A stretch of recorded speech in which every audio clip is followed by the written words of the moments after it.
लेकिन हम अपनी भावना को कहाँ निकालें, हमारे मन का जो दुख है वो कहाँ हम निकालें।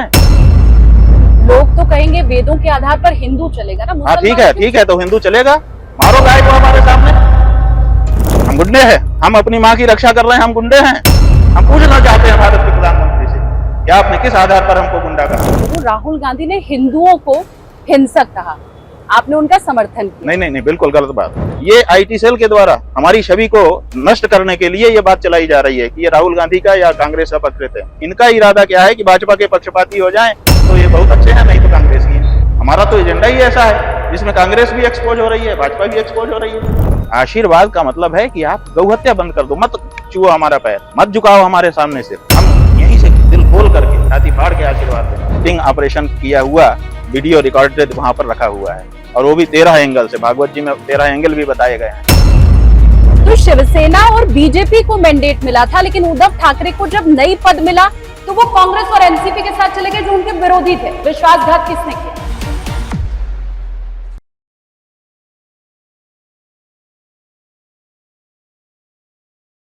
नमस्कार, अपनी कुर्सी की पेटी बांध लीजिए क्योंकि आप देखना शुरू कर चुके हैं टेक ऑफ विद एसकेटी यानी कि मैं शालिनी कपूर तिवारी। आज पहला पॉडकास्ट है तो सबसे पहले आपको नियम समझा देते हैं। जैसे आप फ्लाइट जब टेक ऑफ होती है, आप उसमें बैठ चुके होते हैं, तो तब तक जब तक फ्लाइट लैंड ना हो जाए उतरने की आपके पास कोई गुंजाइश नहीं होती है। अब चाहे टर्बुलेंस आए, मौसम खराब हो जाए, आपका मूड ना हो, लेकिन जब तक फ्लाइट लैंड नहीं हो जाएगी आपको बैठे रहना होगा। बस यही नियम हमारे पॉडकास्ट का भी है। मेरे सवालों से टर्बुलेंस आए या गेस्ट के जवाब से पॉडकास्ट का मौसम खराब हो, लेकिन अंत जब तक नहीं हो जाता है तब तक डटे रहना है, टिके रहना है। और आज पहला पॉडकास्ट हमारा है तो बोर्डिंग पास आज रहने वाला है सनातन धर्म के सर्वोच्च पद पर आसीन ज्योतिष पीठ के शंकराचार्य अविमुक्तेश्वरानंद सरस्वती जी के पास। गुरु जी, बहुत स्वागत है आपका। सबसे पहले शुरुआत क्या उड़ाने वाली हो? बिल्कुल नहीं गुरुजी, एकदम ऐसा हम सोच भी नहीं रहे हैं। ये बस विचारों की उड़ान है और आप जो जवाब देंगे बस उसी की ये उड़ान रहने वाली है। अच्छा, सबसे पहली बात, क्योंकि गाय जिसे हम माता कहते हैं उसे लेकर बहुत लंबे समय से आप एक मुहिम चला रहे हैं। वो मुहिम क्या है, आप क्या चाहते हैं और उसके पीछे का मकसद क्या है? देखिए, हम हिंदू हैं और हिंदू कौन होता है इस बारे में धर्मशास्त्र प्रमाण है। धर्मशास्त्र में कुछ बातें हैं, उनको जो पालन करे उसी का नाम हिंदू होता है। और बताया है कि गो शुभक्तिर दृढ़ायस्य पुनर्जन्मनि दृढ़ाशयः ओंकारम मूल मंत्रम च सवै हिंदू ऋति स्मृतः। जिसकी गाय में दृढ़ भक्ति होती है, जो पूर्व जन्म पुनर्जन्म को मानता है और ओंकार से ही सारे मंत्र निकले हैं, उसी में समाते हैं, ये मानता है, उसका नाम हिंदू है। तो गाय की दृढ़ भक्ति होना प्रत्येक हिंदू के लिए अनिवार्य है, एक बात। दूसरे, शास्त्र कहता है कि पुण्य और पाप नाम की चीजें होती हैं। पुण्य से सुख मिलता है, पाप से दुख मिलता है। हम लोग दुख चाहते नहीं, तो इसलिए पाप से बचते हैं, और गाय की हत्या को महापाप बताया गया है। तीसरे, शास्त्र ये कहता है कि मारने वाला, उसका मांस खरीदने वाला, उसको पकाने वाला और इन सबको समर्थन देने वाला प्रत्येक गौ हत्यारा है, तो सबको गौ हत्या का पाप लगेगा। और उस पाप का परिणाम क्या होगा कि जो गाय मारी गई है उसके जितने रोए हैं उतने वर्ष तक नरक में, कठोर नरक में दुख भोगने के लिए जाना पड़ेगा। तो ऐसी परिस्थिति में हम हिंदू अपने देश में रह रहे हैं, जिसको हम अपना देश मानते हैं, और यहाँ पर गौ हत्या हो रही है। वो गौ हत्या किसके द्वारा हो रही है? जिसको हम अपना मतदान करके सरकार के रूप में चुनते हैं, वही लाइसेंस दे करके, वही एक्सपोर्ट का अनुमति दे करके गौ हत्या करा रही है। तो इसका मतलब है कि हम सीधे सीधे उस सरकार का समर्थन करने के कारण, उसको वोट देने के कारण हम भी गौ हत्यारे हो रहे हैं। तो हमारे मन में ये बात है कि एक धर्माचार्य होने के नाते हर सनातनी के, हर हिंदू के माथे से ये जो गौ हत्या का पाप है इसको हम हटा दें, क्योंकि हमारे देखते अगर कोई पापी रहे ये हमको अच्छा नहीं लगता। तो इसलिए गौ हत्या का पाप हटाने का हमारा इसमें इरादा है कि कोई भी व्यक्ति गौ हत्या का पाप नरक में जाके ना भोगे। आपने कहा कि हम सरकार को वोट दे रहे हैं और सरकार ही लाइसेंस दे करके गौ हत्या एक तरह से करवा रही है। अब मैं ये समझना चाहती हूँ, सरकार से यहाँ अर्थ मौजूदा सरकार से है या क्योंकि पहले से ये चीज तो चली आ रही है, तो जो पुरानी सरकारें रही है उनके ऊपर भी आरोप है? नहीं, ये जब से हम आजाद हुए, लोकतंत्र आया अपने देश में, मतदान से सरकारें बनने लग गई, तब से हमारी मांग थी कि आप गौ हत्या बंद करिए। आजादी के पहले से ही ये मांग थी। अब सरकारें बन गई, हमारा वोट ले लिया, उन्होंने कहा कि हम बैठक करते हैं, हम मीटिंग करते हैं, हम ये करेंगे, हम वो करेंगे, लेकिन आज तक किसी भी सरकार ने ये हम हिंदुओं की जो भावना है, गहन भावना है, मांग है हमारी, बहुसंख्यक हम हैं, लेकिन हमारी बात नहीं सुनी। तो ये जो हम बात कह रहे हैं सरकार के लिए, ये मौजूदा सरकार के साथ साथ अभी तक जितनी सरकारें बनी हैं सबके लिए कह रहे हैं, क्योंकि किसी ने भी हमारे इस दुख को, हमारे इस दर्द को दूर करने के लिए अपने आप को प्रस्तुत नहीं किया।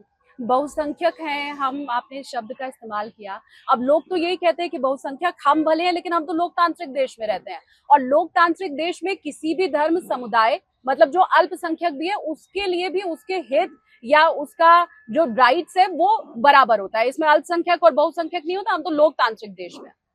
अच्छा, केवल सरकार बनाने के लिए बहुसंख्यक होता है, बाकी जीवन के लिए बहुसंख्यक नहीं होता है। ये गजब की परिभाषा आप तो हमारे सामने रख रही हैं। जब सरकार बनाना होता है तो कहते हैं जिसके ज्यादा नंबर होंगे वो बनाएगा। तो आप वहां ज्यादा नंबर की बात क्यों करते हो? और एक वोट भी अगर ज्यादा मिल जाए आपको, 2-2 लाख 4-4 लाख वोट मिले दोनों को, और एक व्यक्ति को 4 लाख मिले, एक को 4 लाख 1 वोट मिल गए, तो 4 लाख वाला बेकार हो जाता है, कोई उसका सुना नहीं जाएगा, वो 4 लाख 1 वोट वाला चला जाएगा।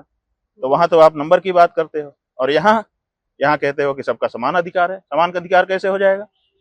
जब हमारा ज्यादा वोट है, हमारा ज्यादा अधिकार है। ये बहुत आपका उम्दा पॉइंट है कि ज्यादा हम हैं तो हमारा अधिकार स्वाभाविक है। संसद में यही होता है, विधानसभा में यही होता है, म्युनिसिपैलिटी में यही होता है, हर चुनाव में यही होता है। जिसका ज्यादा उसका वही सत्ता में हो जाता है। अब इसका क्या मैं ये मतलब समझूं, क्योंकि भारत में विभिन्न राज्य हैं और ज्यादातर जगहों पर गौ हत्या को लेकर कानून है राज्य का, केंद्र का तो नहीं है कोई अभी तक। जैसा आपने कहा, राज्य का कानून है, ज्यादातर जगहों पर पूर्ण प्रतिबंध है, कहीं आंशिक प्रतिबंध है, और जहां नहीं है वो नॉर्थ ईस्ट है। नॉर्थ ईस्ट या दक्षिण के कुछ एक जगह है, कुछ एक राज्य हैं, और वो ये कहते हैं ऐसा इसलिए क्योंकि वहां पर हिंदू अल्पसंख्यक है। नॉर्थ ईस्ट में हिंदू अल्पसंख्यक है, वहां क्रिश्चियन ज्यादा है, मुसलमान ज्यादा है, ऐसा उनका कहना है, और इसीलिए वहां पर जो थोड़ा आंशिक कानून भी होना चाहिए वो लागू नहीं हो रहा है। नहीं, ये चालाकी है, ये चतुराई है कि चूंकि यहाँ अल्पसंख्यक हैं, बहुसंख्यक हैं। अभी आपने कहा था कि सबका समान अधिकार है, एक देश है, एक विधान है। अब कह रही हैं कि नहीं, जहाँ अल्पसंख्यक हैं, जहाँ बहुसंख्यक हैं। तो सवाल ये है कि जब भारत की बात आएगी, हम कहाँ के रहने वाले हैं? हम हमारी नागरिकता भारतीय होती है कि उत्तर प्रदेश, मध्य प्रदेश और मणिपुर और इम्फाल, वहाँ की नागालैंड की होती है? बिल्कुल, आप बताइए। भारत की नागरिकता है ना। जो नागालैंड में रह रहा है उसकी भी भारतीय नागरिकता है, जो केरल में रह रहा है उसकी भी भारतीय नागरिकता है, जो उत्तर प्रदेश, मध्य प्रदेश और बिहार में रह रहा है उसकी भी भारतीय नागरिकता है। हम भारत के वासी हैं, तो भारत की गिनती होगी, प्रदेश की गिनती नहीं हो सकती। ये प्रदेश के ऊपर जो ये गौ माता का मामला डाल दिया गया है, ये चतुराई है। चतुराई क्या है कि हम कुछ जगह पे बंद कर देंगे, जैसा कि आप कह रही हैं कि कुछ जगह पे पूर्ण प्रतिबंध है, कुछ जगह पे आंशिक प्रतिबंध है। ये कैसा प्रतिबंध है? ये गौ हत्या प्रतिबंध नहीं है, ये गौ हत्या स्थान प्रतिबंध है कि यहाँ मत काटो, यहाँ से लेके वहां जाओ, वहां काट सकते। तो ये कितनी बड़ी चतुराई है कि हमको आपने कह भी दिया, हम तो प्रतिबंध करते हैं, इतने राज्यों में प्रतिबंध कर दिया, लेकिन वो प्रतिबंध, गौ हत्या प्रतिबंध कहाँ हुआ? वो प्रतिबंध तो स्थान प्रतिबंध हो गया कि यहाँ मत काटो, बाकी वहां ले जाके इस कमरे में मत करो, उस कमरे में कर सकते हो। तो ये कितनी बड़ी चतुराई हो रही है, गाय माता के साथ छल किया जा रहा है। तो हमारा ये कहना है कि अगर हम एक देश हैं तो हमारे एक देश में एक कानून गौ माता के बारे में हो जाना चाहिए, और उसमें हमारी बहुसंख्यकों की भावना को सुना जाना चाहिए। ये कानून कैसा आप चाहते हैं, कैसा बने? भाई, कानून में 2 ही चीज हम चाहते हैं। हम चाहते हैं कि गाय को जो पशु सूची में डाला गया है, चाहे हमारे केंद्र की सरकार हो, चाहे राज्यों की सरकारें हो, उन्होंने एक सूची बना रखी है कि हमारे पास क्या क्या है। जब भी कहीं कोई संस्था होती है तो वहां पर चार्ज लेता है, तो रजिस्टर दिया जाता है कि भाई पहले हस्ताक्षर करो कि ये चीजें चार्ज में तुमने ली। तो ऐसे ही देश और प्रदेशों की एक सूची होती है, उस सूची में वो अपने एसेट दर्ज करते हैं कि हमारे पास इतने पशु हैं, इतने मनुष्य हैं, इतने ये हैं आदि। अब उन्होंने जो पशु सूची है उसमें गाय को रखा हुआ है, जबकि हमारी परंपरा जो है, हमने कभी भी, हमारा वेद, हमारा शास्त्र, हमारी परंपरा, हमारा इतिहास बताता है, चीख चीख करके, पुकार पुकार करके बताता है कि हमने गाय को पशु नहीं माना है। पशुओं न गावः, माँ मानते हैं, उनको माँ का दर्जा दिया है, पशु नहीं माना, तो उसको पशु सूची में कैसे रख सकते हैं? पहली तो बात ये। तो हम ये कहते हैं कि आप पशु सूची से उनको हटाओ। किस सूची में रखें? आप माँ के रूप में उनको एक नई सूची बना दो। एक कोई कैटेगरी होती है, पूजनीयों की कैटेगरी भी तो होती है कि इतनी चीजें हमारे यहाँ पूजनीय है, तो आप पूजनीयों की कैटेगरी में उनको डाल दो माँ कहकर। पहली मांग हमारी ये है कि उनको पशु सूची से हटाओ, और दूसरे, उनकी हत्या को आप जो है दंडनीय अपराध घोषित करो, तगड़ा दंड उसके लिए रखो। तो ये दो चीजें हम सरकार से चाहते हैं। बाकी उनकी सेवा, उनकी पूजा, उनका देखभाल, वो तो हम स्वयं करने को तैयार, उसके लिए हमको उनसे कुछ नहीं चाहिए। वो करें, अच्छी बात है, नहीं करते हैं तब भी हमको, वो कोई मांग हमारी नहीं है, उसके लिए हम स्वयं सक्षम हैं, हम कर लेंगे। कोई भी बेटा अपनी माँ को भार नहीं समझता। बिल्कुल। मांग आपकी जो है, मुझे लगता है ज्यादातर हम जो सनातन धर्म को मानने वाले हैं, हम उसके समर्थन में ही होंगे ज्यादातर। अब कुछ एक लोग तो हर जगह होते हैं, तो वो अलग बात है, लेकिन इसमें मैं ये समझना चाहती हूँ, अगर ये कानून बन भी जाए, मैं मान लूं ये कानून सरकार बना देती है, उससे गौ हत्या रुकेगी कैसे? ये मैं इसलिए पूछ रही हूँ सवाल पूरा करके। आपको याद होगा गुरुजी, निर्भया केस हुआ था दिल्ली के अंदर, इसी दिल्ली में कानून बनाया गया, महिलाओं की सुरक्षा को लेकर कड़ा कर दिया गया, फांसी तक का प्रावधान बना दिया गया। अभी कोलकाता में क्या हुआ? फिर वही घटनाएं हो रही हैं। कानून बनाना और अपराध रुकना, क्या ये दोनों अलग अलग बात नहीं है? ऐसा है कि कानून बन जाने मात्र से अपराध नहीं रुकता है, ये बात बिल्कुल सही है। मनुष्य हत्या, ये आप निर्भया की बात छोड़ दीजिए, आप मनुष्य हत्या की बात करिए। मनुष्य हत्या अपराध है, नहीं करना चाहिए, मृत्युदंड तक हो सकता है, पहले से कानून बना हुआ है, लेकिन फिर भी शास्त्रों की दृष्टिकोण से भी गलत है हत्या। लेकिन फिर भी मनुष्य हत्या होती है ना, कोई ना कोई कर ही जाता है। तो ऐसी स्थिति में केवल कानून से रुक जाएगा ऐसा हम नहीं कह रहे हैं, लेकिन कानून से लाभ होगा। क्या लाभ होगा? कि एक तो ये जो अनुमति उनको मिल गई है, आज्ञप्ति, लाइसेंस, वो खत्म हो जाएगा। दूसरे, उसका जो मांस है, जो बोटी बोटी करके बेचा जा रहा है, उस पर रोक लग जाएगी कानून बन जाने से, और कानून नहीं कर सकेंगे। तीसरे जो है, जो करेगा उसको डर हो जाएगा कि अगर मैं पकड़ा गया तो मुझे दंड भी मिल सकता है, जैसे निर्भया केस में मिल गया। ऐसा नहीं है, कोई किसी समय आवेश में आकर के, नशे में या विक्षिप्तता में, अनेक कारणों से अपराध में प्रवृत्त हो जाता है, लेकिन आम लोग नहीं हो पाते। आज देखिए, निर्भया कानून है, इसीलिए कलकत्ता में जो कुछ हो गया उसके बारे में कितना तेजी से काम हो रहा है, सब लोग आवाज उठा रहे हैं। तो अगर वो कानून ना होता, जब निर्भया कानून नहीं था तब क्या हुआ था और अब क्या हो रहा है, अंतर पड़ता है। तो हम ये चाहते हैं कि कानून बन जाए, इससे अंतर पड़ेगा, सामान्य लोगों की सोच में अंतर पड़ेगा कि जिसको हम पशु समझ रहे थे वो पशु नहीं है। गाय के प्रति जो समाज का दृष्टिकोण है, उस दृष्टिकोण में बदलाव आ जाएगा, बहुत अंतर पड़ जाएगा। सदा के लिए बिल्कुल गौहत्या रुक ही जाएगी ऐसा हम नहीं कहते हैं, लेकिन एक तो मांस में जो उनका कत्ल हो रहा है, व्यापार के लिए जो उनका कत्ल हो रहा है, वो रुक जाएगा। और दूसरे, जो कोई ऐसा करना चाहेगा उसको बड़ा डर होगा, भय होगा, ऐसा खुलेआम नहीं कर सके। इसी क्रम में मैं जो योगी आदित्यनाथ के कदम हैं उनके बारे में आपसे समझना चाहती हूँ, क्योंकि कांग्रेस का जब घोषणा पत्र आया था इसी चुनाव में, तो कांग्रेस की तरफ से ये कहा गया था, मैं अक्षरशः जो लिखा हुआ था उनके घोषणा पत्र में वो पढ़कर आपको बता रही हूँ। कांग्रेस ये सुनिश्चित करेगी, घोषणा पत्र की लाइन है, कांग्रेस ये सुनिश्चित करेगी कि प्रत्येक नागरिक की तरह अल्पसंख्यकों को भी पोशाक, खान पान, भाषा और व्यक्तिगत कानूनों की स्वतंत्रता हो। इसमें खान पान का उन्होंने जिक्र किया। फिर इसी पर कटाक्ष करते हुए योगी आदित्यनाथ की तरफ से जो कहा गया वो भी अक्षरशः आपको मैं बता रही हूँ।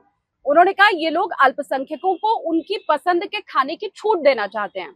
इसका मतलब है कि गोकशी की छूट देने की बात की जा रही है।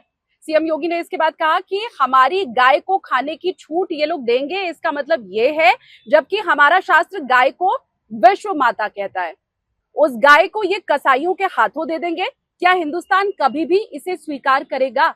ये आप कहेंगे मेरे पास वीडियो है, मैं आपको सुना भी दूंगी। तो ये बात है योगी आदित्यनाथ की।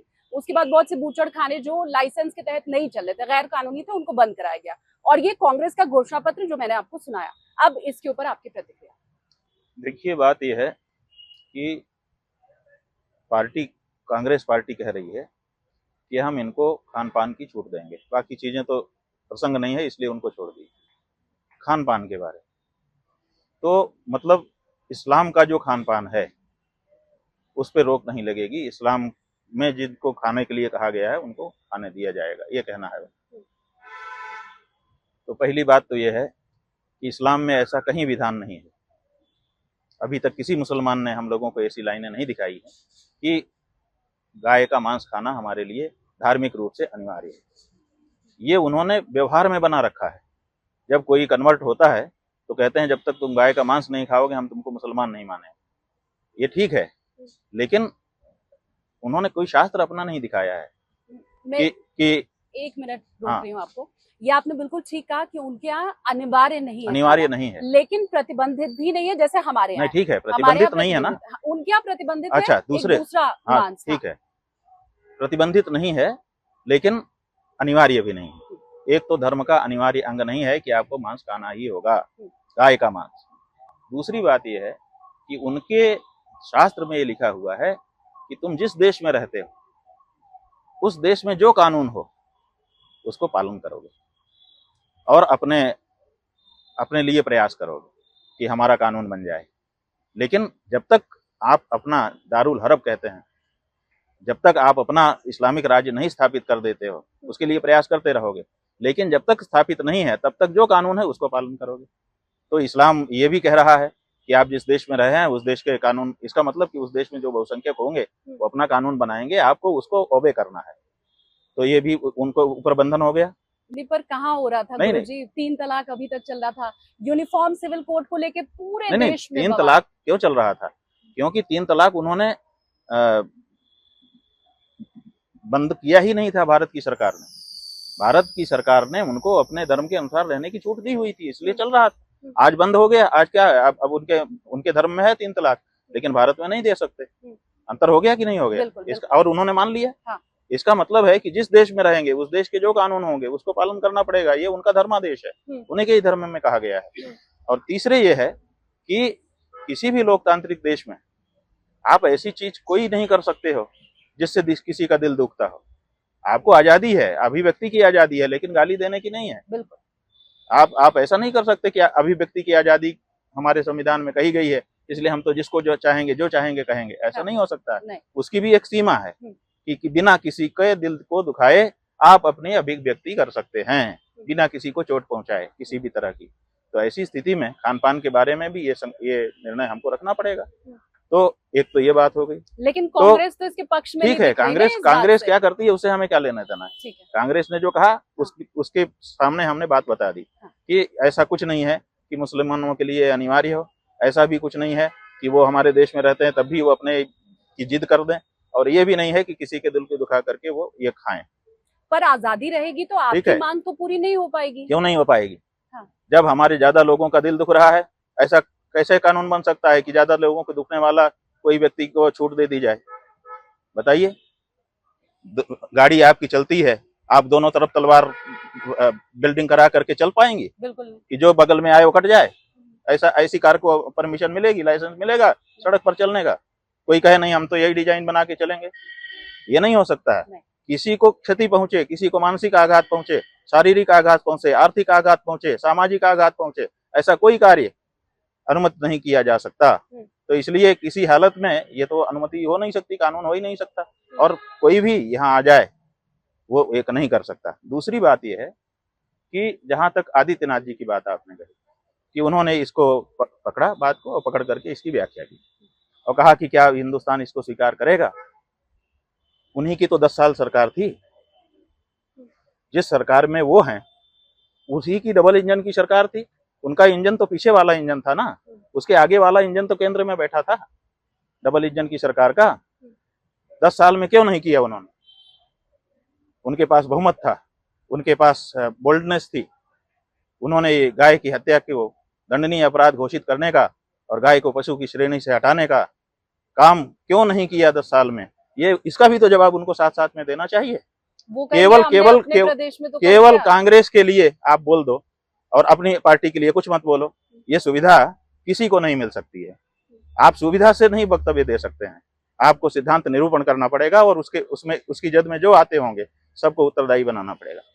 तो कांग्रेस की ये समस्या है कि वो हम हिंदुओं की भावना को दरकिनार करके भी मुस्लिम जो अल्पसंख्यक है उनकी भावना को तुष्ट करने के लिए अपने घोषणा पत्र में वाक्य लिखती है, और भाजपा की ये समस्या है कि वो उसके पास ताकत होती है तब भी वो गौ माता की रक्षा के लिए नहीं आगे आता है। इसलिए ये दोनों पार्टियां हमको दुखी कर रहे हैं, ये हम कहना चाह रहे हैं। फिर कैसे निराकरण होगा? भाई इसीलिए निराकरण ऐसे होगा कि हमने 75-78 साल जो बीत गए आजादी के बाद के, उसमें हमने इन्हीं पार्टियों पे भरोसा किया कि ये कर देंगी ये कर देंगी। कभी हमने इन पे भरोसा किया, फिर उन्होंने नहीं किया तो इन पे भरोसा किया, ऐसे करके हम बदलते रहे। अब हमने समझ लिया कि कोई नहीं करेगा, इसलिए अब मतदाता करेगा।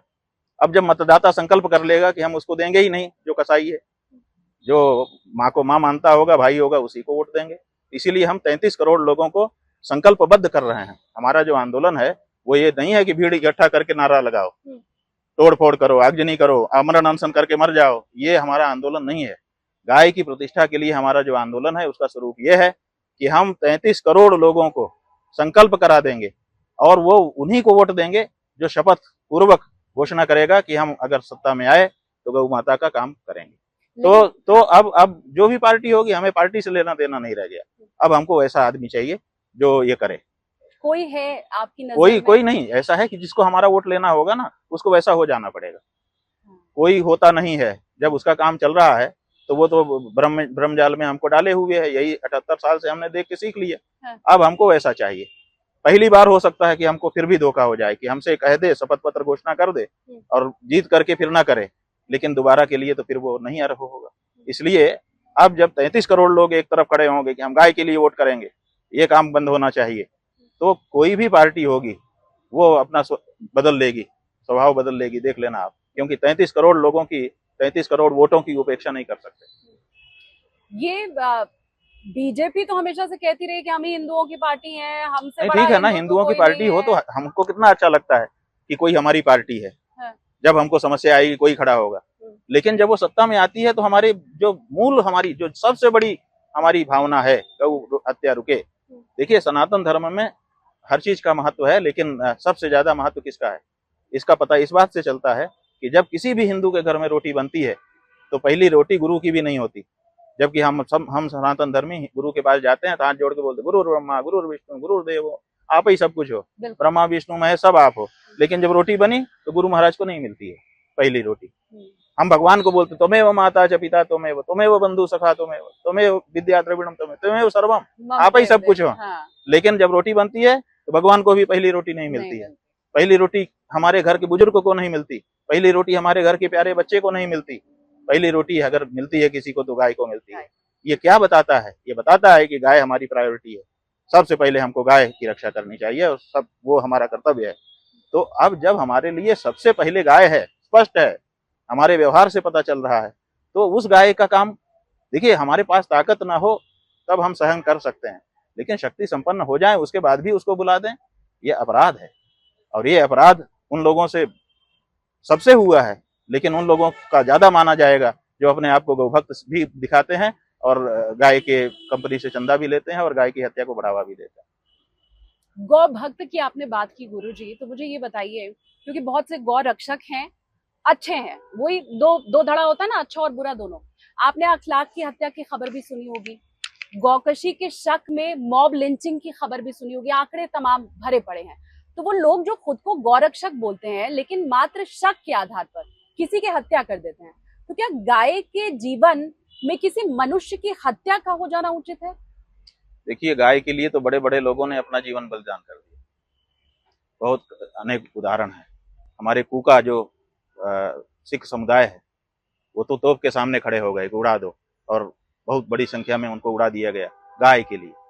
और भी अनेक लोग हैं। गोविंद सिंह जी ने भगवान भगवती की तपस्या की, गुरु गोविंद सिंह जी तपस्या की, तपस्या करने पे देवी प्रकट हुई, बोली बोल क्या मांगता है, उन्होंने कहा कि मुझे यही वरदान दीजिए कि गऊ घात का दुख जगत से मिटाऊं।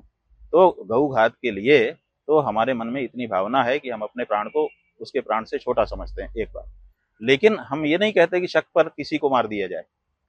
क्या होता है कि ये शक पर किसी को क्यों मार दिया जाता है? आप केवल मारने वालों को दोषी ठहराएंगे, वो हम गलत समझते हैं। ऐसी परिस्थिति क्यों बनी है कि हम गऊ घाती को लेके जाते हैं थाने में, थोड़ा सा पैसा दे के छूट जाता है, कोर्ट में लेके जाते हैं तुरंत जमानत हो जाती है। ये क्यों होता है? नहीं, पर दोनों अलग अलग बात ये नहीं है। ये जो होता है, हमको पता है कि कुछ होना नहीं है, इसलिए कभी कभी भीड़ के अंदर आवेश आ जाता है। तो आवेश में किया गया काम गलत ही होता है, वो गलत है, नहीं होना चाहिए। लेकिन हो जाने की परिस्थितियों को भी देखने की जरूरत है, ऐसा हम कह रहे हैं। उस पर भी तो फिर और कानून हमारे बनना और चाहिए। आपको हम बता दें, हाँ। आप इस बारे में कहना चाहेंगी, हमारे धर्म में, हमारे वेद में हमको आदेश है कि अगर गऊ हाथी दिखे तो उसको गोली मार दो। आदेश है हमको हमारे वेद का, हम हिंदू हैं, वेद के आदेश पर चलते हैं। हमने यहाँ की सरकार को मौका दिया है कि हमारी इस भावना को आप संरक्षित करिए। अगर नहीं करेगा तो हिंदू होने के नाते हम क्यों नहीं करेंगे, ये आप बताओ। हमारा वेद हमको कहता है। लोग तो कहेंगे वेदों के आधार पर हिंदू चलेगा ना, हाँ मुसलमान ठीक है, तो हिंदू चलेगा। मारो गाय को हमारे सामने, हम अपने वेद के अनुसार निर्णय करेंगे। आखिर हमारी भावना है, अपनी बहन बेटियों के लिए लोग मारते मरते हैं, अपने स्वयं के ऊपर जब आघात होता है, कोई गोली मारने लगे तो आपको मारने का अधिकार हो जाता है, क्यों हो जाता है? तो हमारी माँ है, हमारी माँ को कोई मारता होगा, हम कैसे अपने आप को रोक पाएंगे, आप बताओ। आप हमारी भावना को नहीं समझना चाहते हैं। आप ये कहते हैं कि शक पे मार दिया, आप हम शक पे मार दिया, आपने पकड़ा, आपका कानून था, आपने जेल में रखा हुआ है, किसको छोड़ दिया आपने? आपका कानून तो काम कर रहा है ना। लेकिन हम अपनी भावना को कहाँ निकालें? हमारे मन का जो दुख है वो कहाँ हम निकालें? हमने तो भारत की सरकार पे भरोसा किया कि हमारी सरकार हमारी भावना के अनुरूप कानून बनाएगी, जो हमारी मां को मारता होगा उसको दंडित करेगी। लेकिन हमारी सरकारें सुनना ही नहीं चाहती हैं। आखिर कब तक हम इन सरकार पर भरोसा करके बैठे रहेंगे? क्या हम अपने धर्म को छोड़ दें? क्या ये सरकार हमको कहना चाहती है कि तुम अपने धर्म को छोड़ दो? हम क्यों छोड़ दें अपने धर्म को? हम इसी धर्म के लिए जीवित हैं। तो इसलिए वेद तो आदेश करता है कि आतताई को छोड़ना नहीं चाहिए। तो ऐसी परिस्थिति में हम अपनी भावना को फिर भी दबा करके, फिर भी कानून का सम्मान करते हुए काम कर रहे हैं। लेकिन कानून हमारी मदद नहीं कर रहा है, बहुत मुश्किल हो रही है। रोज हमारे लड़के रात को जाते हैं ट्रक पकड़ने के लिए, क्योंकि यहाँ से वहां ले जाके काटने का आपने नियम कर रखा है। एक प्रदेश में बंद कर दिया, बगल वाले प्रदेश में चालू कर दिया, तो यहाँ की गाय वहां जाती हैं। हम ट्रक रोकते हैं तो हमको कितनी समस्या आती है, हमारे ऊपर मुकदमे लाद दिए जाते हैं। हम गुंडे हैं, हम अपनी माँ की रक्षा कर रहे हैं, हम गुंडे हैं। हम पूछना चाहते हैं भारत के प्रधानमंत्री से, क्या आपने किस आधार पर हमको गुंडा कहा? हमने जब आरटीआई लगाई, प्रधानमंत्री कार्यालय से पूछा कि आपने किस आधार पर, प्रधानमंत्री जी ने किस आधार पर कहा, कौन सा ऐसा डाटा है? तो वहां से लिख के आ गया कि ऐसा कोई डाटा नहीं। तो जब आपके पास कोई डाटा नहीं है, आपने हमको गुंडा कह दिया। ये आरटीआई लगाई गई थी? जी, आरटीआई लगाई गई और उसका उत्तर आया, और उस उत्तर में लिखा है कि ऐसा कोई डाटा नहीं है। तो जब ऐसा कोई डाटा नहीं था तो भारत का प्रधानमंत्री बिना किसी डाटा के कैसे बोल सकता है? एक बात। और दूसरी बात, आपने गुंडा बोल दिया। उस गुंडा बोलने का परिणाम क्या हुआ कि जितने भी थाने में गऊ भक्त गए, उसके बाद सब उनको गुंडा ही मान लिया पुलिस वालों ने, कि प्रधानमंत्री जी ने कहा गुंडा, तुम गुंडे हो। तो ये जो हो रहा है, ये हमारी माँ के साथ और हमारे भी साथ अन्याय हो रहा है। और अब हम नहीं चाहते हैं कि ये ज्यादा दिन तक चले, इसलिए इसमें निर्णायक लड़ाई लड़ना चाहते हैं। हिंदुओं का जो पराक्रम है, अब उसको प्रकट होने का अवसर आ रहा है, ऐसा हम सोचते हैं। और हम किसी हालत में इसको छोड़ेंगे नहीं। हमारी माँ की रक्षा हमारा कर्तव्य है, नहीं तो हमारा जीवन बेकार है। इसलिए इस बारे में तो बात चलनी ही चाहिए, चलेगी ही, और भारत की सरकार को ऐसा नियम करना पड़ेगा। ठीक है, आपने गुरुजी अभी कहा कि भारत के प्रधानमंत्री ने गुंडा कहा गौ रक्षकों को। राहुल गांधी की अगर मैं बात करूं, राहुल गांधी ने हिंदुओं को हिंसक कहा, आपने उनका समर्थन किया? नहीं, बिल्कुल गलत बात है। हाँ। हमने उनका कोई समर्थन नहीं किया। जो संसद में बात हुई थी उसमें ये निकल के आ रहा था कि उन्होंने जब हिंसक कहा, हाँ। तो प्रधानमंत्री जी उठ करके खड़े हुए, उन्होंने लोकसभा अध्यक्ष से कहा कि साहब ये सब हिंदुओं को गुंडा कह रहे हैं, वो हिंसक कह रहे हैं। तो उन्होंने, राहुल गांधी ने खड़े होकर कहा कि नहीं नहीं नहीं, हम सब हिंदुओं को नहीं कह रहे हैं, तुमको कह रहे हैं, तुम जो है ठेकेदार नहीं हो पूरे हिंदू समाज के। और ये तो सच है कि ये ठेकेदार नहीं है हिंदू समाज के, इसमें कौन सा गलत है। तो इसलिए हमने, हमारी बात राहुल गांधी के पक्ष में भले दिख रही हो, लेकिन हमने जो सच है वो कहा। और इसको सब लोगों ने बाद में रिवाइंड करके जब पूरा देखा, पूरा प्रसंग, तो सबको समझ में आ गया है। इसलिए ऐसी बात नहीं है, हम राहुल गांधी के पक्षपाती नहीं है। ये मीडिया के द्वारा, ये आईटी सेल के द्वारा हमारी छवि को नष्ट करने के लिए ये बात चलाई जा रही है कि ये राहुल गांधी का या कांग्रेस का पक्ष लेते हैं। हम कांग्रेस के पक्षपाती नहीं है, लेकिन हम भाजपा के भी पक्षपाती नहीं है। इनका इरादा क्या है कि भाजपा के पक्षपाती हो जाएं तो ये बहुत अच्छे हैं, नहीं तो कांग्रेसी हैं। हम तो वो ऐसा चाहते हैं जी, ऐसा चाहते हैं कि आप भाजपा जी जी, कि वो जो भाजपा का पक्षपाती हो गया वो सब सही है। भले भाजपा की सरकार गौ हत्या करती रहे, उसको बढ़ावा देती रहे, सब्सिडी देती रहे, चंदा लेती रहे, वो बहुत अच्छा है, बड़ा धार्मिक है। और अगर इसको कह दे तो वो कांग्रेसी हो गया। कांग्रेस का ये एजेंडा है कि गौ रक्षा हो? बताइए, कांग्रेस का एजेंडा है? तो जो एजेंडा हम लेकर के चले हैं वो कांग्रेस का अगर हो तब आप हमको कांग्रेसी कहो। हमारा तो एजेंडा ही ऐसा है जिसमें कांग्रेस भी एक्सपोज हो रही है, भाजपा भी एक्सपोज हो रही है। आप हमको कांग्रेसी या भाजपाई कैसे आधार पर कह सकते हो? हम सनातन धर्म के आचार्य हैं और सनातन धर्म के पक्ष में खड़े हुए हैं और आगे भी खड़े रहना चाहते हैं। कांग्रेस से, भाजपा से, दोनों से हमारा कोई लेना देना नहीं है। धर्म के अनुसार कार्य करो, आशीर्वाद लो, और धर्म विरुद्ध करो, कान पकड़ के खींचेंगे। तय है, हमारा काम है वो। तो आपने दिया है अभी, हमारा काम है। आशीर्वाद अभी दिया है आपने भाई, वो शिष्टाचार है। हाँ। आशीर्वाद जो है वो अलग होता है, शिष्टाचार अलग होता है। उन्होंने प्रणाम ही कहाँ किया हमको? वो जो प्रणाम किया वो शिष्टाचार था। और वो जो, उसे आप प्रणाम नहीं मानते? भाई प्रणाम कैसे, वो शिष्टाचार है। अब वो शिष्ट व्यक्ति, उन्होंने शिष्टाचार किया। अच्छा। और शिष्टाचार, हमने भी उनको आशीर्वाद दिया, वो शिष्टाचार है। तो मीडिया रिपोर्ट आने लगी कि आपने जो, भाई देखिए, प्रणाम करने का मतलब क्या होता है? खाली शिष्य को सुनो भैया, हाँ। प्रणाम क्या होता है? प्रणाम ये होता है कि हम किसी को सरेंडर करते हैं। हाँ। हम झुकने का मतलब कि हमने आपको सरेंडर करने का मतलब क्या है कि हम आपका आदेश मानेंगे। हम कह रहे हैं कि गाय की हत्या रोक दो, तुम्हारे पास नंबर भी है और बहुत लंबे समय की मांग भी है, पूरा देश जानता है, वो नहीं करना है तो केवल प्रणाम से आशीर्वाद हो जाएगा, केवल अभिनय से कि ऐसे झुक गए? तो जब उन्होंने शिष्टाचार किया, हमने भी शिष्टाचार किया। आशीर्वाद का मतलब है कि आप गौ हत्या बंद कर दो, मत छुओ हमारा पैर, मत झुकाओ हमारे सामने सिर। हम यहीं से दिल खोल करके, छाती फाड़ के आशीर्वाद देंगे। और ये बात हम रामलीला मैदान की बड़ी रैली जो गंगा रक्षा की हुई थी 20 नवंबर 2023 को, उसमें कह चुके हैं कि लोग कहते हैं कि मोदी जी को आपका आशीर्वाद कम मिलता है। हम, मोदी जी प्रधानमंत्री पद पर हैं, अभी भी उनके पास मौका है, तीसरा चुनाव आने वाला है उनका, अभी भी वो घोषणा कर दें, एक ऑर्डिनेंस निकाल दें, बाद में तीसरी बार आने पर वो भले वो कानून बनाए। हम उनको दिल खोल करके, भव्यता के साथ और हजारों संतों महंतों के साथ आशीर्वाद देने को तैयार है। उन्होंने कहाँ लिया उस आशीर्वाद? उन्होंने तो मना कर दिया कि नहीं, इस बारे में कुछ बात नहीं होगी। उनके आदमी आए थे हमारे पास। अच्छा, हाँ, बात हुई है इस बारे में? बात शुरू हुई। हाँ। जब हमने ये बातें उठाई तो उनके कुछ लोग आए हमारे पास। हाँ। उन्होंने कहा कि आपकी क्या बात है, बताइए। हमने कहा कि यही हमारी बात है। हाँ। हमारा व्यक्तिगत कोई काम नहीं है। हाँ। यही हम चाहते हैं, और हम का मतलब हमारा पूरा समाज, करोड़ों करोड़ हिंदू ये चाहते हैं, इसको करवा दीजिए। बोले इस बारे में बात नहीं हो सकती। बात ही नहीं हो सकती है तो क्या हो सकता है? तो आपने मोदी जी को आशीर्वाद नहीं दिया, ये बात भी क्लियर हो गई। भाई आशीर्वाद नहीं, उन्होंने शिष्टाचार बस हमको प्रणाम किया। हाँ। हमने शिष्टाचार बस उनको आशीर्वाद दिया। उस आशीर्वाद को उस आशीर्वाद के रूप में नहीं लिया जाना चाहिए। हाँ। जो हृदय से निकलता है किसी के उत्कर्ष के लिए। मोदी जी को आशीर्वाद नहीं दिया, लेकिन उद्धव ठाकरे को आशीर्वाद दे दिया जाके। जी बिल्कुल, उद्धव ठाकरे ने हमको अपने घर में आमंत्रित किया। हाँ। बार बार आग्रह किया, हम गए और जाकर के हमने वहां पर उनकी पूजा स्वीकार की।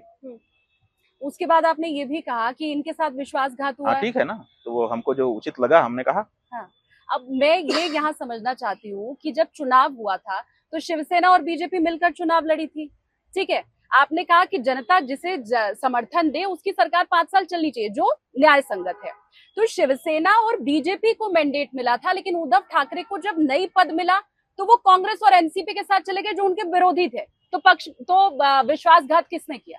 देखिए, बात यह है कि ये जो सोच है यही बताती है कि सोचने वाला भाजपा को केंद्र में रख के सोच रहा है।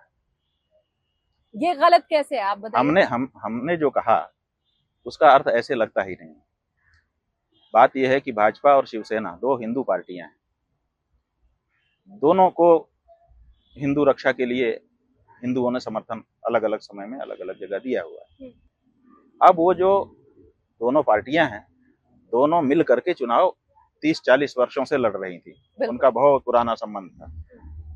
जब गठबंधन ने प्रदेश का चुनाव लड़ा तो उसमें दोनों के गठबंधन को बहुमत मिल गया, माने अब इन्हीं की सरकार बनेगी। तो इन्होंने कहा कि आधे आधे समय हम लोग राज कर लें, 2.5 साल का फार्मूला बन गया। 2.5 साल आप राज करिए, 2.5 साल आप करिए। जैसे बीजेपी ने पहले भी उत्तर प्रदेश में मायावती के साथ किया था कि भाई 1 साल आप करो फिर 1 साल हम करेंगे। बाद में वो ऐसा नहीं हो पाया, लेकिन ऐसा ही शर्त करके, ऐसी ही शर्त करके वहां पर इन्होंने सरकार बनाई थी। मायावती को समर्थन दिया था, मायावती 1 साल के लिए थी, उसके बाद टंडन जी को बनना था, ठीक है ना। हाँ, हाँ। तो अब वहां पर जीत गए, गठबंधन जीत गया।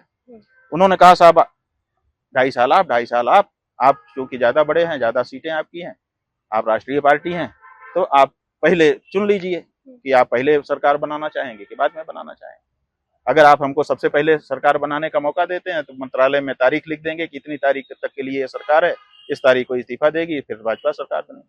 अथवा आप पहले बनाना चाहते तो आप बना लीजिए।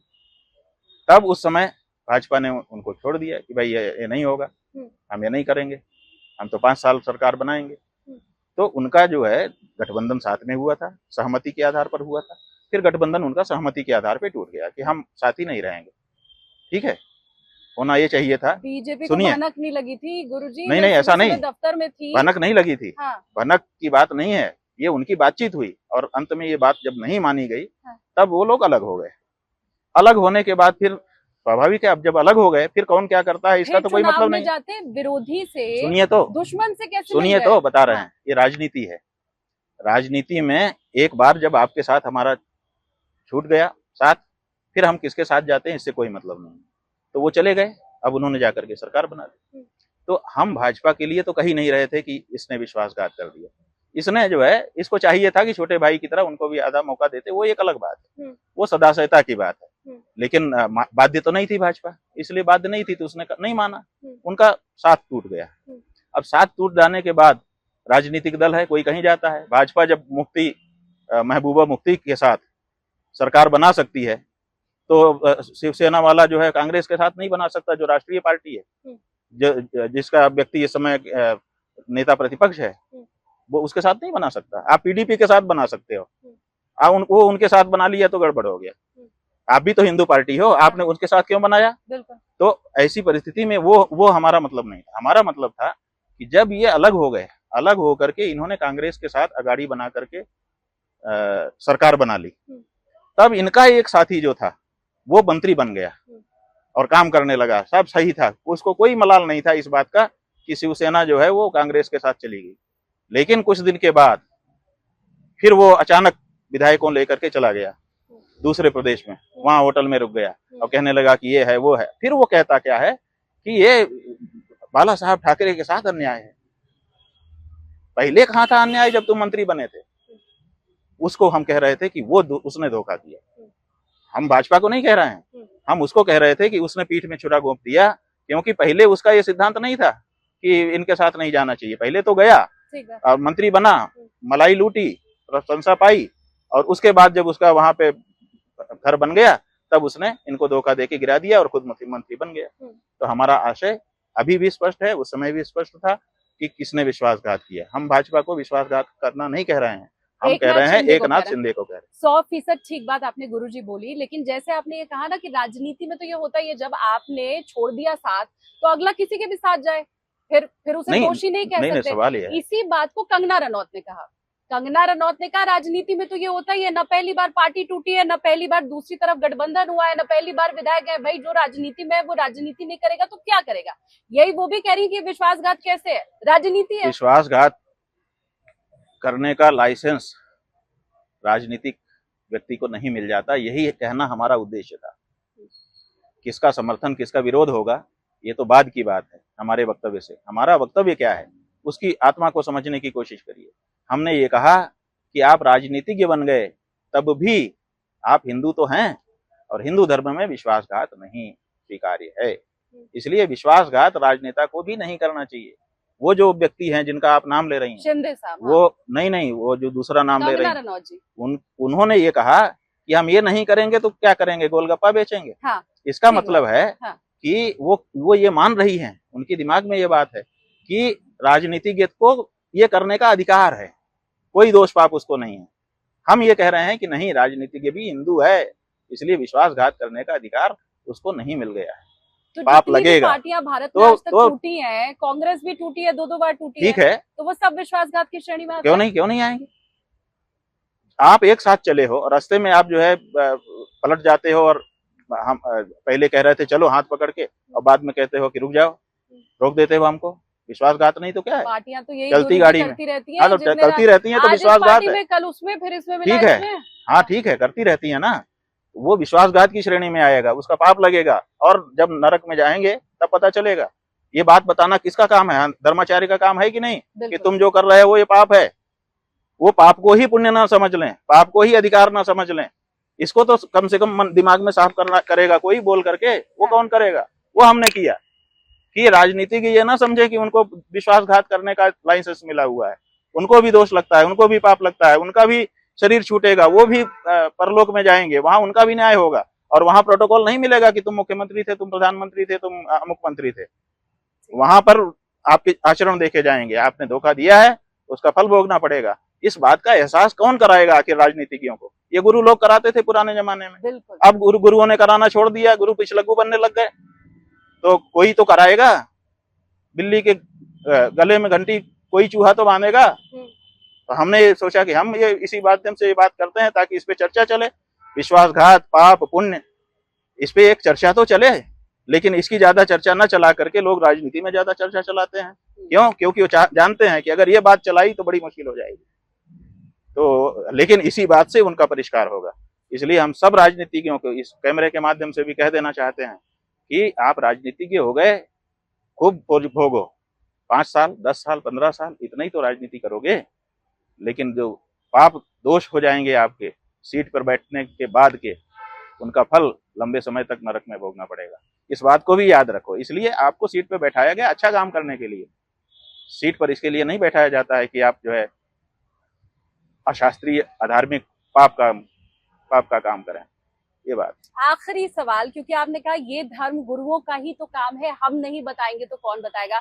कई मर्तबा आप ये बात बोल चुके हैं कि प्रधानमंत्री मोदी का ये लोक और परलोक दोनों में सुधारना चाहता हूँ, इसलिए उनको बीच बीच में ठीक करता रहता हूँ। ठीक है ना, तो हमने अपने मन की, लोग हमको क्या कह रहे थे कि ये एंटी मोदी है, ये मोदी के विरोधी है, तो हमको कई बार हमने सुना, तो हमने सोचा कि इसको स्पष्ट कर दें। तो इसीलिए हमने कहा कि असल में उनका सच्चा हितैषी हम ही है और दूसरा नहीं दिखाई दे रहा है। निंदक नियरे राखिए। क्यों नहीं दिखाई दे रहा है?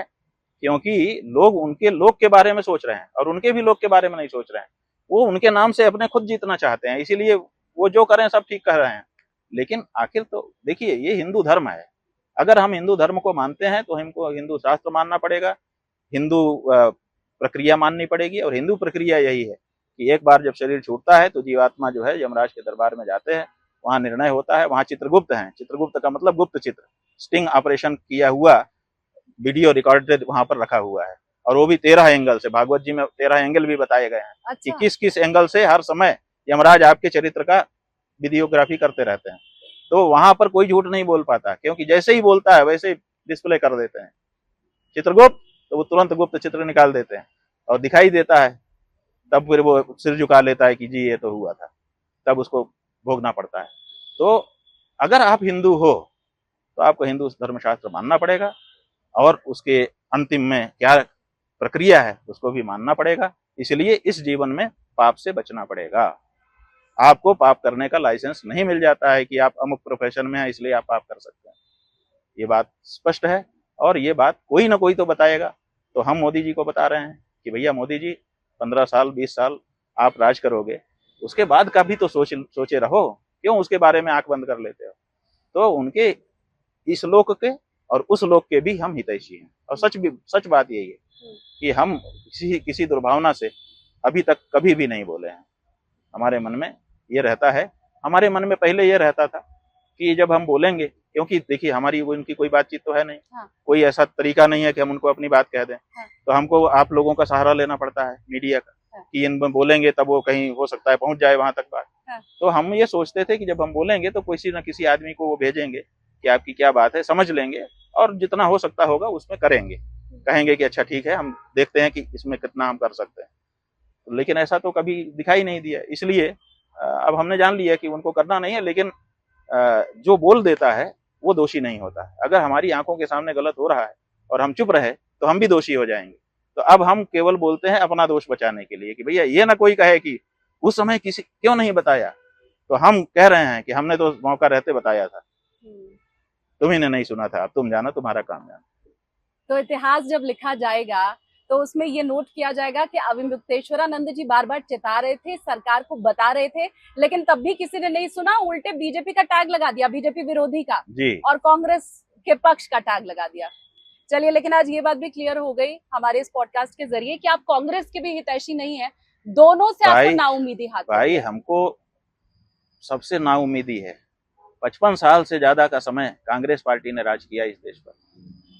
55 साल में कितने मौके थे उसके पास, वो गौ हत्या बंद कर सकती थी, वो जानती थी।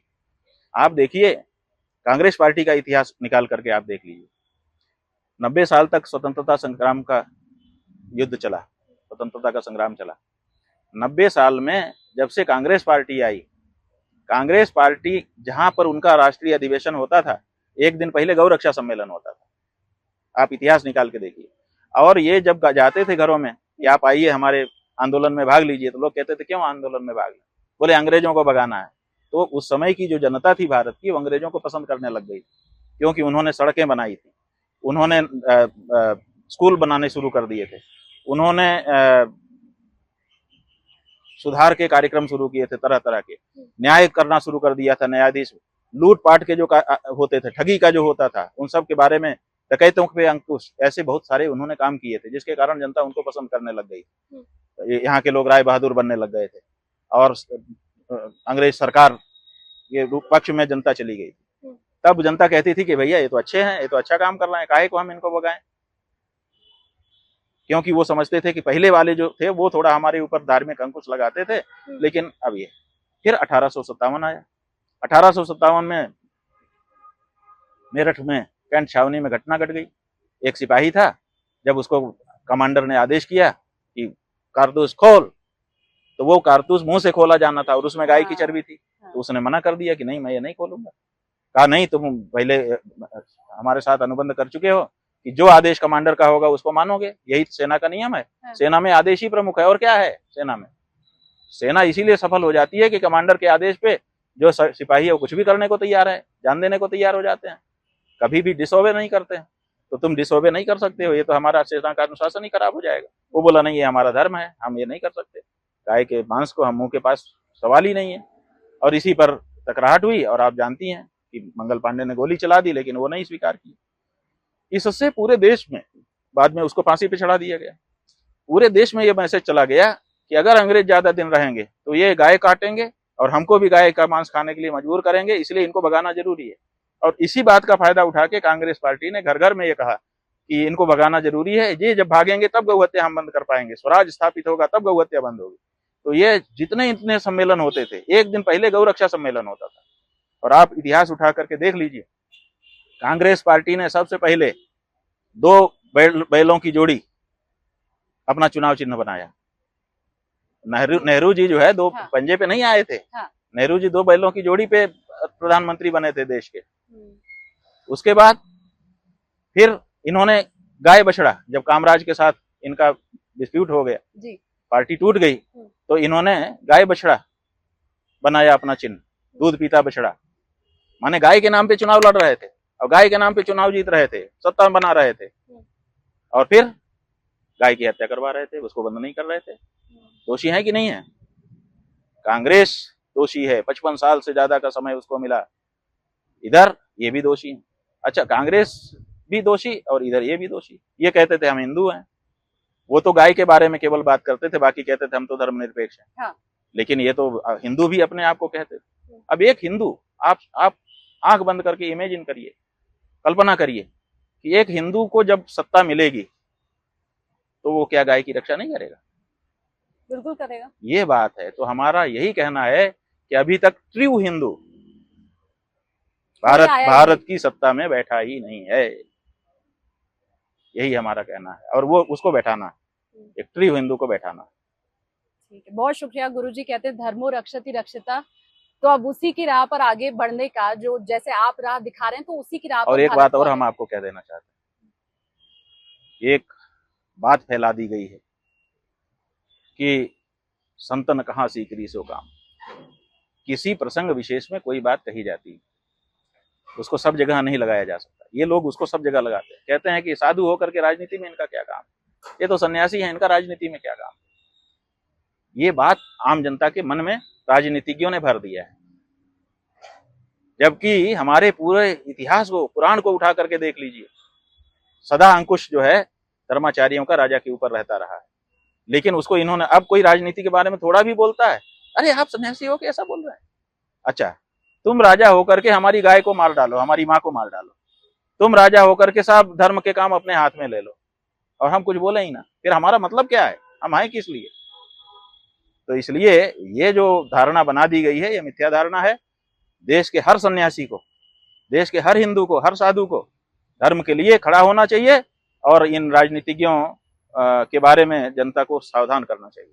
ये उनका कर्तव्य है, इसी के लिए वो साधु हैं, केवल आत्मज्ञान के लिए नहीं, आत्मज्ञान के साथ साथ ये भी करना है।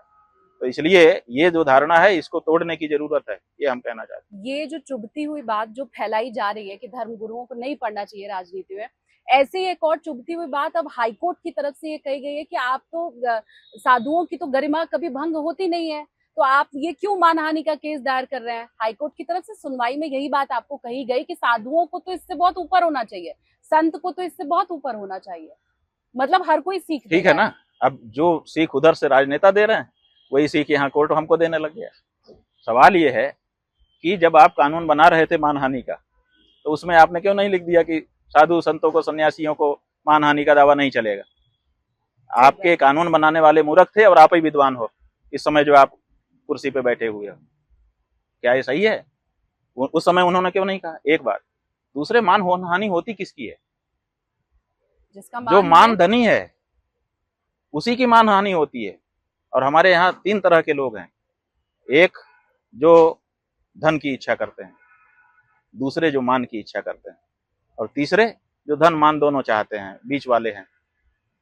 अधमा धनम इच्छन्ति धनम मानम च मध्यमाः उत्तमा मानम इच्छन्ति मानो ही महताम धनम। हमारा नीति शास्त्र कहता है कि जो लोग केवल धन की इच्छा करते हैं कि जैसे कैसे करके भी धन मिलना चाहिए, लूट करके, पाट करके, हत्या करके, जैसे मिले, हमें तो धन से मतलब है, हमें क्या लेना देना इससे, वो तो अधम लोग हैं। और धनम मानम, जो थोड़ा धन भी चाहे, थोड़ा मान भी चाहे, वो मध्यम लोग हैं।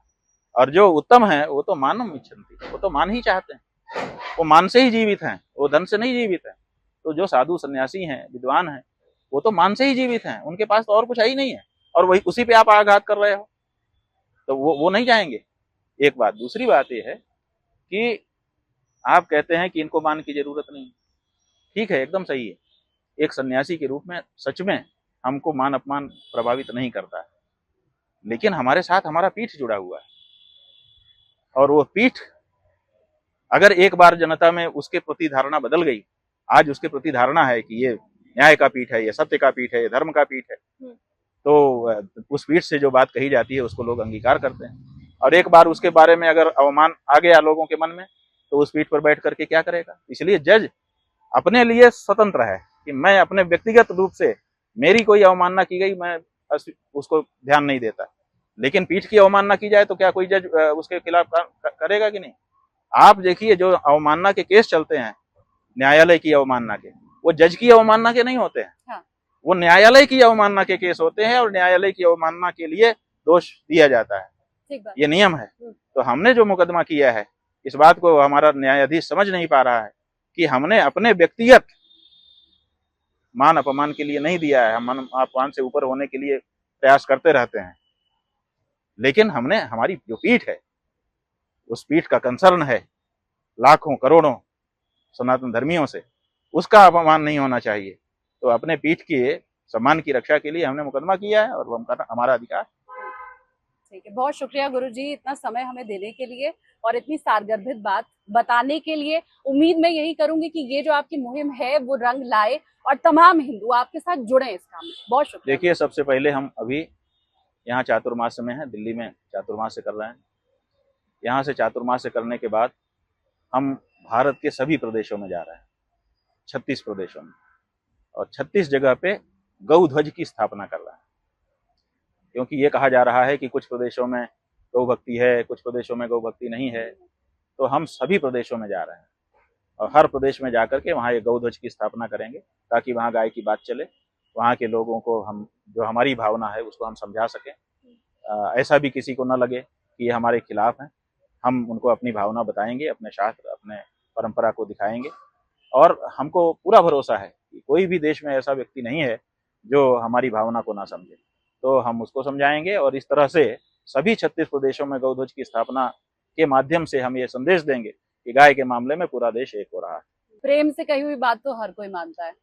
प्रेम से और युक्त बात, निष्पक्ष बात। जब हम पक्षपात की बात करेंगे, किसी को नीचा दिखाने के लिए कहेंगे, तो हो सकता है कुछ लोग ना माने, लेकिन जब हम प्यार की बात कहेंगे और निष्पक्ष होकर के कहेंगे कि भाई ये सिद्धांत की बात है, तो कोई उसको टालता नहीं है। अभी देखिए, छत्तीसगढ़ में एक कवर्धा जगह है, वहां से हमारे पास वीडियो आया कि आप भी संदेश भेजिए। हमने कहा क्या वीडियो है, दिखाओ। तो वहां हजारों मुस्लिम इकट्ठा हुए थे, मुस्लिम, और वो कह रहे थे कि गाय को राष्ट्रमाता घोषित करिए और इसकी हत्या को अपराध घोषित करिए।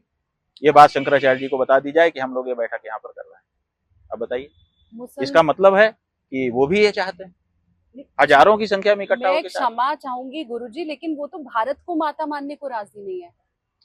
उन्होंने जो बैठक करके प्रस्ताव पारित किया वो अखबारों में छपा है, हम आपको कटिंग देंगे। उनकी फोटो छपी है, हजारों मुसलमानों वहां बैठे हुए हैं और हमारी प्रेरणा से नहीं बैठे हैं। जब वो बैठ गए हैं तब वहां से फोटो भेजा है कि ये दिखा के उनका भी संदेश हमको भिजवाइए कि हम लोग ये कर रहे हैं। उनको मन में है कि ये हो जाए, और जाने कितने फतवे अभी तक अलग अलग जगह से जारी हो चुके हैं गाय के पक्ष में, वो भी चाहते हैं। जो मुगल सम्राट थे यहाँ पर, उनके फतवे हैं।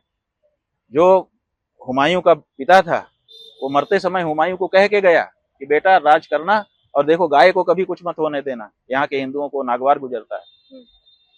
इससे सुखद तो फिर कुछ हो ही नहीं सकता। तो ये सब है, इतिहास है। ये सरकार न माने, ये सब पटल पर है तो इससे सुखद तो फिर कुछ नहीं। जनता मान रही है, सब मांग करेंगे और सब एक दूसरे का आदर करना चाहते हैं, सब हिल मिल के रहना चाहते हैं। कुछ लोग हैं जो बीच में भेद डाल करके सबको अलग करना चाहते हैं। बहुत शुक्रिया गुरुजी, बहुत समय आपका हमने लिया और इतनी बातें करने के लिए। और कई बार बीच में ऐसा मौका आया, जैसा मैंने शुरू में ही कहा था कि टर्बुलेंस आ जाएगा, आपकी भावनाएं भी मुझे लगा शायद मेरे सवालों से आहत हुई, लेकिन बावजूद इसके हमने सेफ लैंडिंग कर ली है। सेफ लैंडिंग हो गई। हमको तो उड़ने का पता ही नहीं चला कि हम लोग कब उड़े। यही मैंने कहा था, क्रैश लैंडिंग नहीं होगी। कोई झटका लगा ही नहीं, कोई झटका नहीं लगा। नहीं लगा। बढ़िया से सेफ लैंडिंग हुई। बढ़िया भैया, आपकी यात्रा सुखद थी, मेरी तो आप एक अच्छी पायलट हैं। अरे वाह। और भगवान करे खूब अच्छे से प्लेन उड़ाएं और कभी कोई बाधा ना आपके इसमें आए। आज आपने बताया संबोधन करते हुए कि पहला एपिसोड इसका आपका जा रहा है जी। हम शुभकामना कर रहे हैं, हृदय से आशीर्वाद कर रहे हैं कि अच्छी बातें इस प्लेटफॉर्म पर आप लोग उठाते रहें, जिससे लोगों को मार्गदर्शन हो और उनकी समझ विकसित हो। बहुत शुक्रिया गुरुजी। तो आशीर्वाद हमें गुरुजी का तो मिल गया है। ये आज पॉडकास्ट का पहला एपिसोड था, लेकिन ये यात्रा अब आगे जारी रहेगी। टेक ऑफ भी होगा, सेफ लैंडिंग भी होगी। शुक्रिया।